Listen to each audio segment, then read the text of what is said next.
Hey guys, welcome back to World Cup 2026 Extra Time. We are going to do a quick 4th of July recap of the day before and a preview of tomorrow's games. By the way, happy 4th of July, America's 250th birthday. So, two games last night from Miami and Kansas City. Obviously, the one that everyone's talking about is the instant classic between Argentina and Cape Verde.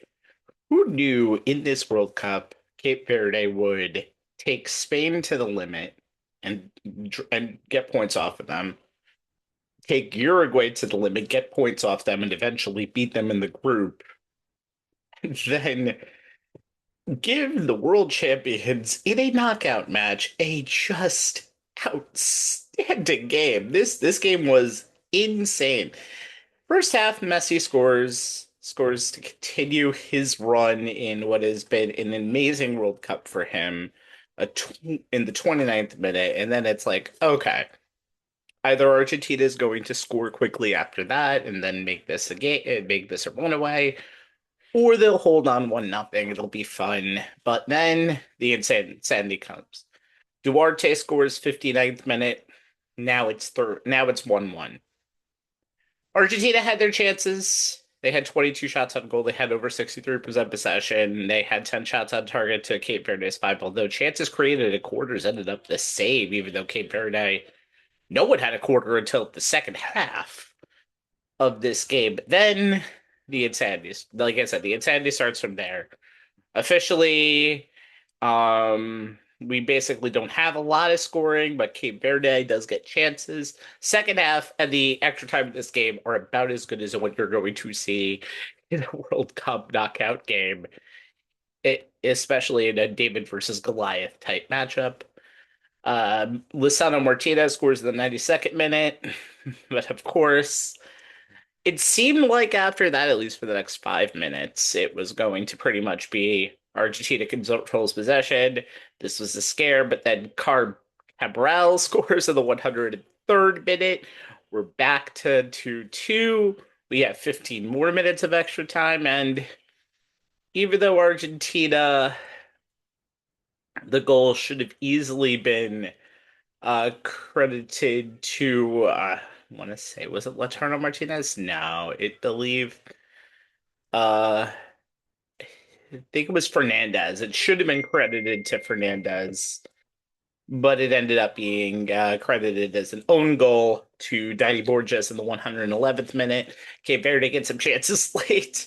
This ends up being one of the better World Cup games we've ever seen in the knockout round, but Argentina holds on 3-2. Expected goals 2.26 and 0.47, but that doesn't tell the story. Cape Verde more than showed why we have 48 teams now in this World Cup. What a debut, by the way, for a team that didn't actually win a game. They ended up draw. This will technically go down as a loss, but they held two of the top three teams in the world to a draw after 90 and held out against one of the top 20 teams in the world.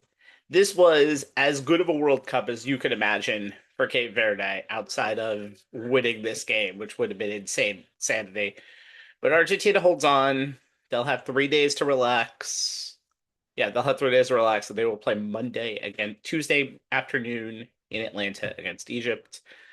Colombia, Ghana. Colombia scores by Arias scores at the 14th minute. Ghana had no shots on target in this game. 60-40 in possession. This was pretty much a rout, I would say.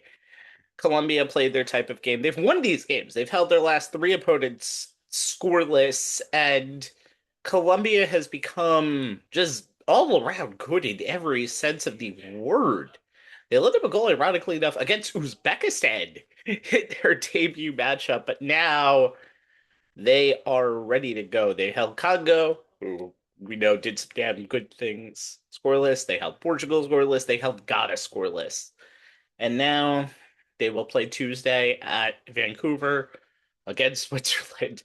That's going to be a very good matchup. So after a insane round of 32 where we had 10 matches either decided after the 85th minute or going into extra time. Basically, 10 matches were close matches out of 16. We now hit the round of 16. So we only have two matches a day now for the next 4 days. We talked about Saturday's matches yesterday. Let's quickly talk about Sunday's matches. These are the games that will be played tomorrow. Brazil and Norway, 4 p.m. in New York. Obviously, both these teams won 2-1 games on late goals. Brazil deep in stoppage time. Norway did in the 85th minute, beating Japan and Ivory Coast, respectively. Norway has never lost to Brazil, which is going to be very interesting. They played once in the World Cup, and Norway won 2-1. That was the World Cup where Brazil ended up runner-up. Let's talk about Neymar for a second. He only has played 14 minutes in this tournament. I'm curious to see what happens in this game. You also have Edric, another guy on the opposite end of the age spectrum, got some run in against Haiti and Scotland, but he got the whole entire run against Japan. He's 19. He is kind of a star. Rayan, also 19, could start an attacking role. Lucas Paqueta will not be playing in this game, so you have to think Endrick could feature from the beginning.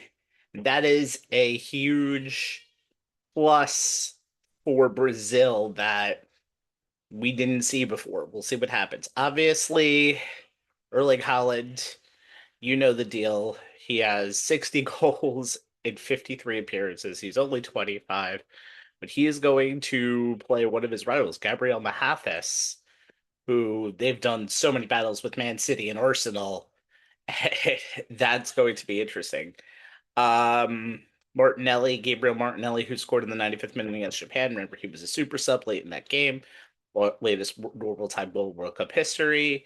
Bruno Guimaraes has 4 assists. Pele could actually tie Pele in this game if he gets another one for a single World Cup amount of assists. And remember, this was the last time that 2-1 win that Japan had was the last time they've come from behind to win a match. And Norway obviously got the first World Cup knockout match win. Martin Odegaard has been a beast out there, has assisted in 3 consecutive World Cup matches himself. There's going to be upsets in this round. I like this one. Norway wins, I'm going to say 1-1 in penalties. So they will win in penalties, in my opinion. We'll see what happens.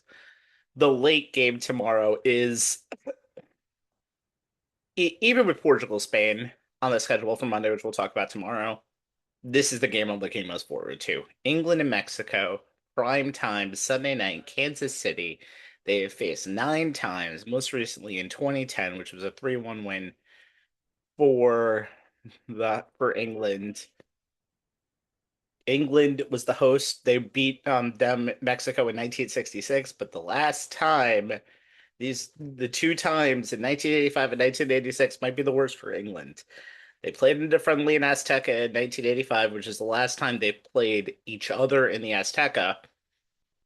England won 1-0, or Mexico won 1-0.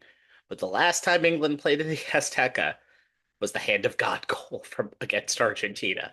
So not great memories there. Hopefully they don't get kept up by the singing of Mexico, which they did last time. Javier Aguirre is going to be a huge player for Mexico. He will help. Javier Aguirre was going to be a huge help for Mexico as coach. He will stick to the 4-3-3 formation that brushed Ecuador aside 2-0 the previous round. Raul Jimenez, Julian Quinones, and Roberto Alvarado. Okay, they continue their form. 5 goals between the 3, assists between them in this World Cup so far. The back 4 have also kept 4 consecutive clean sheets. There's only 2 teams that have done it, Mexico and Spain. And the key is, what will Harry Kane do?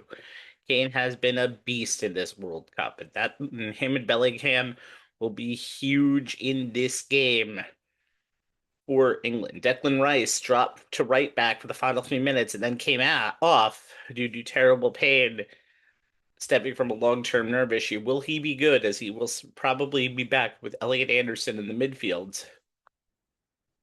And that would be the right back warriors are the huge key, but then also who's going to be in those wide areas too? Anthony Gordon's been around there. Marcus Rashford's had a bad World Cup. Bukayo Saka. They look better really coming off the bench than they have starting. I think Gordon and Saka will start. They offer more defensively, but Rashford and Maduke will definitely be in there in the closing stages. I predicted this matchup would happen. I kind of still like England in this game, 2-1. I think this ends regular time. We'll talk tomorrow. We will review Saturday's games. Can we get a big upset?